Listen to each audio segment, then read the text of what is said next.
Malapit na raw matapos ang trabaho ng Independent Commission for Infrastructure o ICI na nag-iimbestiga sa mga questionableng flood control project ayon kay Pangulong Bongbong Marcos. Matapos na yung trabaho nila, we will see what they can do next. But they really are coming to the end. Lahat ng kailangan imbestigahan na nila.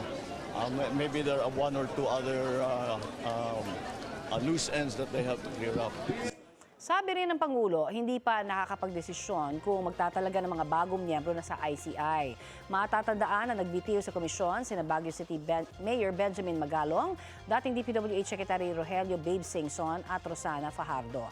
Ang natitira na lamang ay ang chairman na si retired Justice Andres Reyes Jr. at Special Advisor na si Rodolfo Azurin Jr.